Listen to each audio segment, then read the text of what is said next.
Le monsieur a 29 ans. Na 29 ans, elle a pratiqué, elle a fait l'amour que 3 fois dans sa vie. 3 fois. Parce qu'elle a un âge où elle a commis 29 ans, 3 fois dans sa vie. Qu'est-ce que elle a remarqué? Depuis la 3 fois, elle a sali on a pas si. Donc, elle a bougé, elle a bougé, donc, elle a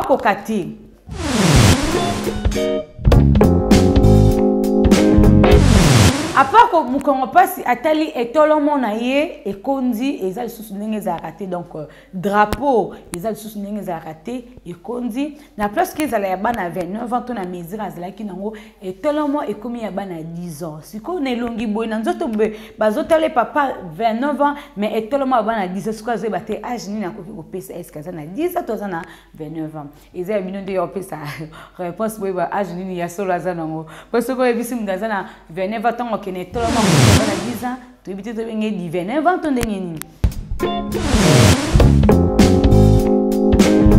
tu yo mutu ozana même cas que papa cause la kutu te kaka chombo et comme mukuse et tellement comme mukie nde oyamba wana pe opesa musala makase puis traitement non ekozwa temps ba pesa no traitement ya hémorroïdes ba pesa traitement ya sperme ezonga normal ba pesa sous pour moi pour et tellement ya au moins tu que wana okiba procédure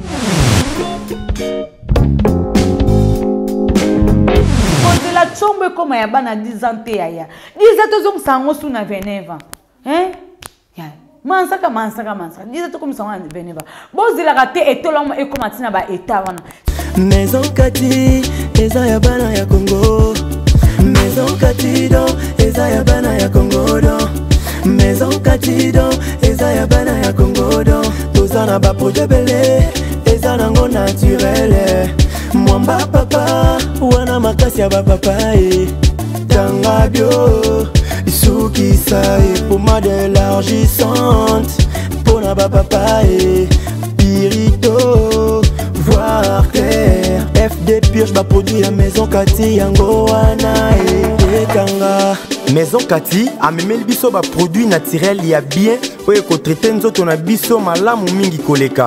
Plus de détails, Kende na Kintuka Pêcheur, avenue Maindombe numéro 99. Référence, Carrie Grèce.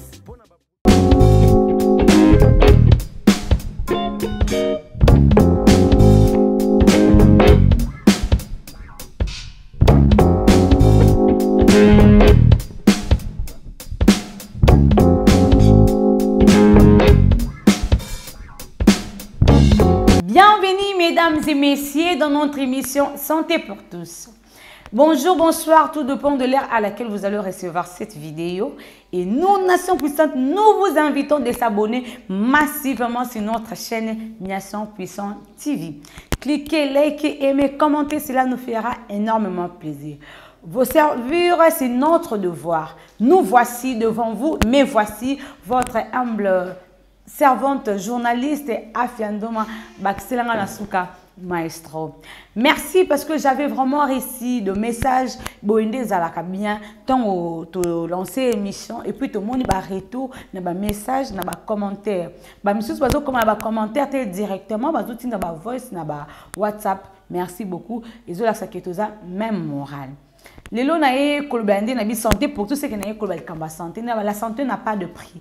Pose à la bien, faut pe santé na yo ezala bien makasi.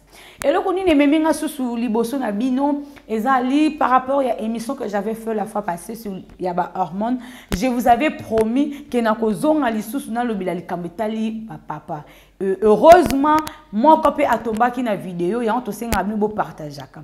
De ayoki problème na ye ay expliquer nga problème na ndalba ki na le kanongo émission peut-être ça ba ninga mususu bazo souffrir na même kawana. Problème ya messieurs et amis. Le monsieur a 29 ans. Na 29 ans na yazanango, elle a pratiqué, elle a fait l'amour que 3 fois dans sa vie. 3 fois. Parce qu'elle a un âge où on a commis 29 ans, 3 fois dans sa vie. Qu'est-ce que elle a remarqué? Depuis la 3 fois, on a sali on a pas si. Donc, on a bougé, on a donc À part que Mukongo passe atali etolomo na ye et kondi ezali sous ndenge za raté donc drapeau ezali sous ndenge za raté et kondi na place que ezala ya bana 29 ans to na mesure azalaki nango etolomo ekomi ya bana 10 ans siko na elongi boy na nzoto bazotale papa 29 ans mais etolomo ya bana 10 ans siko azeba te âge nini akoki kopesa est-ce que ça na 10 ans to za na 29 ans ezali bino nde opesa réponse boy ba âge nini ya solo za nango parce que ebisi mundaza na 29 ans kene toloma kuti ya bana 10 ans to ebité to benge di 29 ans to ndenge nini voilà problème ya papa eza yangwana et donc yangwana a sollicité ki biso nation puissante via ba biso to sala kato mais un peu ko lobelango pour ko sauver pe de comme sous à part ça akenda ki na hôpital je lui avais commandé akenda pe na hôpital à ça sa test na ya sperme toyeba évolution nango pe eza ndengini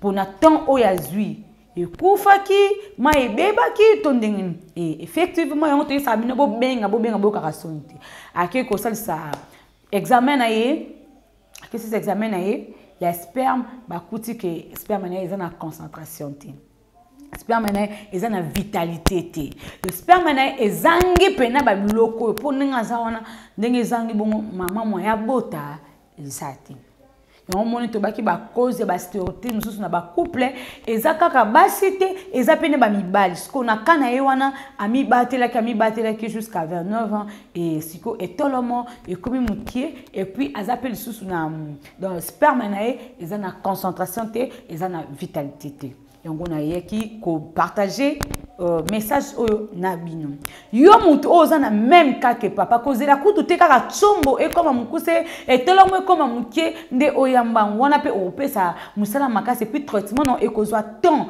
ba pesa no traitement ya hémorroïdes ba pesa traitement ya sperme ezonga normal ba pesa susu pour moi pour et tolomo ya au moins tu wana okiba procédure mais tant oki déjà ka pour mu Congo déjà bandi déjà ba symptôme otolobela awa oki ka mu Congo déjà bandi cause de la chombe comme ya bana 10 ans te ya 10 ans tozom sango su na 29 ans hein ya mansaka 10 ans comme sango na 29 ans bozila ka te etolomo e comme tina ba état wana so remarquer da parmi ba symptômes de temps obi ke da mu Congo déjà bandi chaleur na mu Congo comme le quoi libaya hein ozo pété pamba yebelardo déjà que tu as un problème il y a hémorroïdes pour ceux qui ont beaucoup lango yango comme mona likambo o memi papa o ba sperme na ezali susu biente abisinga na meli bakisa ya mindele bakomaka soki hémorronani oyo boyo na meli mais ezo simbate donc ezo simbate donc nazo banga na etolomo ekoya kolala surtout susu etolomo ilali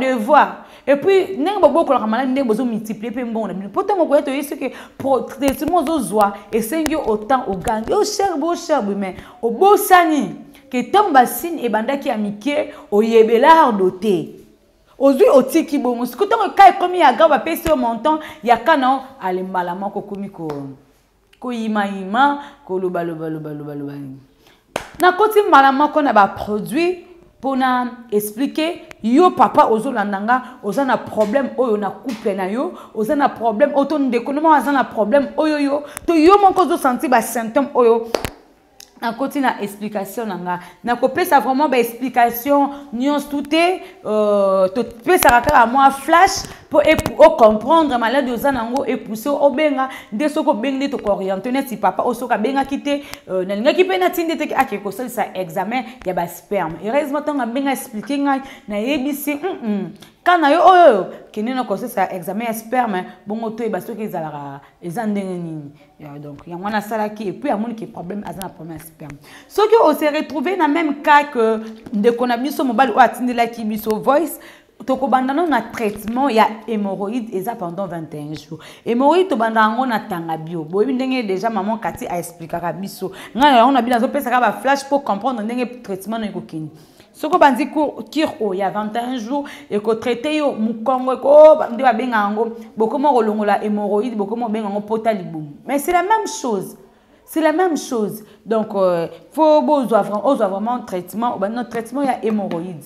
To bandaka na pirito Purito ça pour na infection parce que même si on va commencer à niveau musombe maintenant aux autres ça musombana et quand ça na ba infection to bana na purito ezate eza rupture bazo bon ça bazo sala to représenter bino purito na ba vidéo pe la nzoto ça ki botela ba mona purito o bandi na purito pendant 12 jours pour na ba infection après na yatanga bio ezawana pour na ko traiter yo Congo pour na ko traiter yo hémorroïde pour na ko traiter yo étolomo tanga bio après to quel ba processus ya tanga bio to bi kezala kira 21 jours to kina tanga bio na kira tanga bio to za na Sipocate na kira tanga bio to za na Sembola purge na kira tanga bio to za na toza en fait na bi Sipocate na lobi Sembola donc toza ba biloko ebele na kati wana ngo ekopesa yo cure il y a 21 jours. On les a pour nous traiter hémorroïdes. Je veux bien préciser. On les a pour nous traiter hémorroïdes. Nous avons une cure il y a tangabio et zaka 21 jours. Après, ceux qui n'ont pas papa ou azaki n'a problème il y a sperme. Sperme naie et ça sous ma c'est donc à koki kobota te sperme ndenge biso sperme baby moyo boti sa moi si ezate. Yango moni biso a to recommandaka vitalité. Oui, ça, vitalité A. Nous avons la vitalité A. Nous avons la vitalité B. Et nous avons la vitalité C. Baron nango ezani. Baron nango ezali soki sperme na yo ezana mutute okozwa oyo.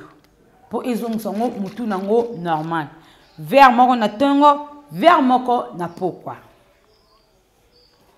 Ce qui se permet na yo ezana kinsuka te de to moni formali takande batang sabiso do sala biologie ba yebi de na forme oyo. Mutu yango tozo lobela ya mwa kota pembe osoke zate nde okozwa a. Soki o se retrouver que musele kete o ya suka nde zate nde okozwa B. B ekozongisa yo musele kete na oyo. Donc moko na tongo moko na poka parce que soki ba oyo ezalti mutu ezate moyo bota ezate kisuka ezate moyo bota ezate. Mais soki o se retrouver mutu ezali kisuka ezali mais concentration de bouzaka wana ezo bouger te donc elala ngwi lokola ezui tonga anesthésie oye nango to longoli anesthésie wana ezonga mouvement ekoma ko bouger. Yango okozwa vitalité C. Ezongi si sperme non do ezali kwa onde na ba sali segment. Hein? Ba monteur ba yebi nde ba panza ka monteur quoi. Ba sali segment et tout.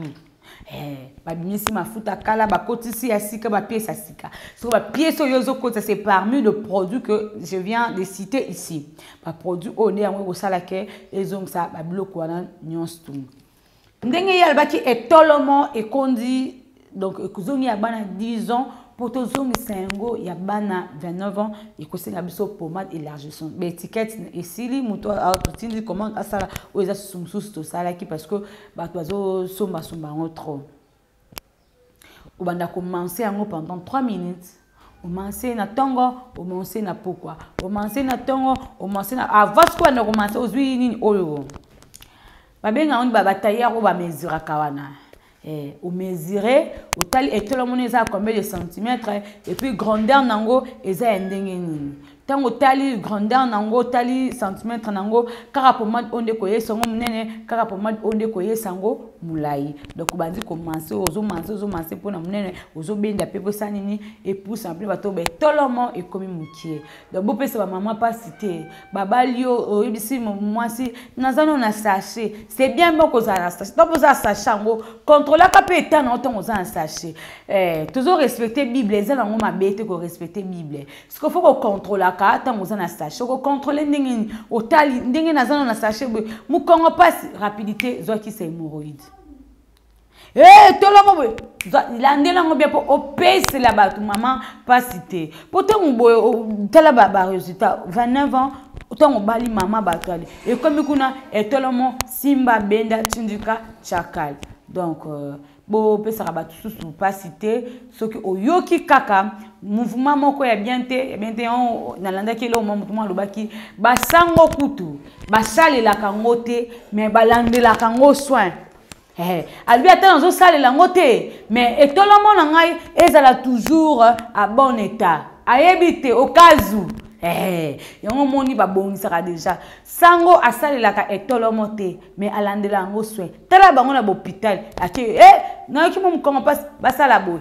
nayoki mo boye basala boye na tongo la muki est-ce que etolomo ngo bouger te bouger te de sango azobanga etolomo bouger te mais asalela yango te abi ata nasalela yango te mais ezala toujours ngba yango mona landela ke tolamo boni oza sango te oke ko landela tolamo te ovanda na yo te mabike na salela yango te tika na kozala ka na poste yango ya boni ko pesa biso pasi boyeko boni ko pesa biso pasi yango biso santé pour tous tozaki wana tende tobaki ke tozo continuer toujours ko landela santé na bino atati na ozana kata ndako mais to sala consultation tina kata ndone si makambo na lobio eza ne moto alandaki vidéo na salaki ndeye pa ko comprendre que nazana problème ya etolomo nazana problème ya hémorroïde tika tena luka na landela ngonde omoni ke a réagir na ba voice na ye yango esa ke na poussa na susu liboso na bino yango to senga la bino bo partageaka ko partager obule karaba o senga ba partager tika ba partager te ko partager no partager osunginde komoro merci na mutu a partager ki ko kwela ndeko na maboko ya mutu oyo a comprendre le problème nini oye azaki non via ba explication oyo to pesaki ceux qui koloye sa zonité to kutani à la prochaine au revoir bye bye. Maison Kati eza ya bana ya Congo. Maison Kati eza ya bana ya Congo. Maison Kati do eza ya bana ya Congo do. Maison Kati do eza ya bana ya Congo do. Tozana ba projet belé eza nango naturel.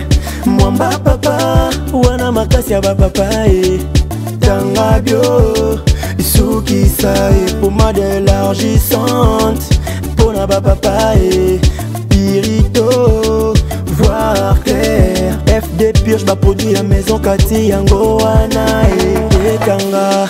Maison Kati amemeli biso ba produit naturel ya bien oyo ko traiter nzoto na biso malamu mingi koleka.